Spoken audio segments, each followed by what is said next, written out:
Hey everybody, I'm Ethan. I'm Jonathan. And welcome to the review for the new 2015 horror movie, Crimson Peak. So Jonathan, what did you think about Crimson Peak?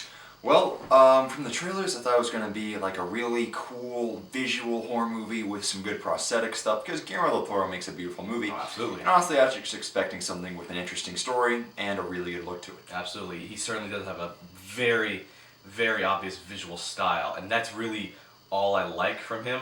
Not to say that he hasn't made other good things in his movies, but I think his visual style stands out the most. So, now seeing Crimson Peak, what'd you think? You know what? I had a really great time with Crimson Peak. Absolutely.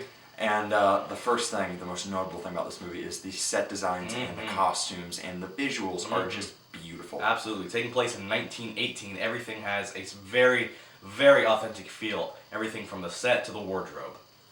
But not only that, just the gothic architecture of the old house, which most of the movie takes place in.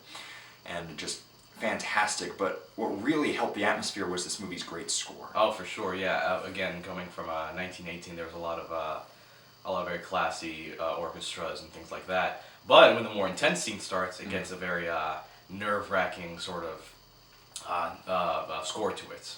Right. Also, this movie has some great tension. Yeah, for sure.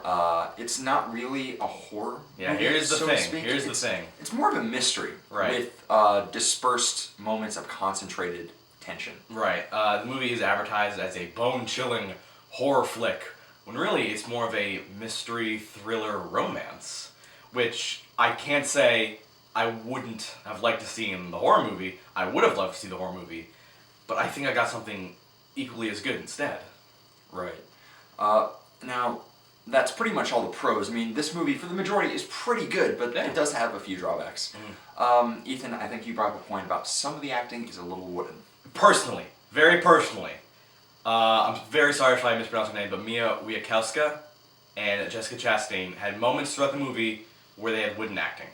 I just feel like when they were trying to be very emotional, they couldn't bring it all the way. And throughout the rest of the movie, except for a few scenes, they were great. They were great. I loved them. But highlight, since we're on acting, Tom Hiddleston was awesome. Tom Hiddleston was really great. Up until the end, he was fantastic. Charlie Hunnam, though while having a, very not the biggest part in the movie, he was a little underused. A little underused. Still, really good addition to the cast. Right. Also, and here's the biggest flaw of this movie. Was its advertising in general. Unfortunately, yeah. Not only was it advertised as a horror movie, but it gave away most of the scares in the trailer. Yeah. So we're like, oh, I know what's going to happen because of that scene. Yeah. Oh. I mean, I personally do this a lot, where when I watch a trailer, I always look at what the character's wearing. And then when I see a scene happen and say, oh, they're wearing those clothes, I know what's going to happen. And then it happens, it sort of takes it away from me. Again, that's sort of a personal thing I do. Not a flaw of the movie, it's a flaw of the advertising. Exactly. So, Ethan, all in all, what are you going to give Crimson Peak? Well, Crimson Peak, I thought, was a beautiful movie. Visually, it was beautiful. Set design, wardrobe, score, acting, solid, except for a few parts where it... but that's more personal. I thought... Oh, we didn't touch on it, but it has a very good use of gore. It does. It does. It's very subdued and is only used when necessary. And when it does happen, it looks beautifully. If it's digital, it's the most beautiful blood I've ever seen. So it does have that. Tom Hiddleston's great. Everyone else is good for the most part. So I'm going to give Crimson Peak a 4.2 out of 5 stars. Wow, going big. Ethan. I really liked it. I love me some Del Toros. I love them. Well, I have to say, Crimson Peak was a great time. Obviously, it wasn't my favorite movie of the year, but it did have a lot going for it in its atmosphere and its tension and its beautiful set designs, even if some of the acting maybe sometimes was a little bit wooden and it was falsely advertised. So I'm going to give Crimson Peak a 3.8 out of 5 stars.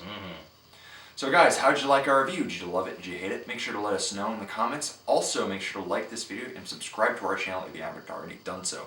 You can also follow us on Twitter and check out our really cool Stub Matches merchandise, which unfortunately none of us are wearing today. This is the first time I've never worn the merch. But you can buy that awesome stuff at cafepress.com/Stubmasters. I'm Jonathan. I'm Ethan. Have an excellent day.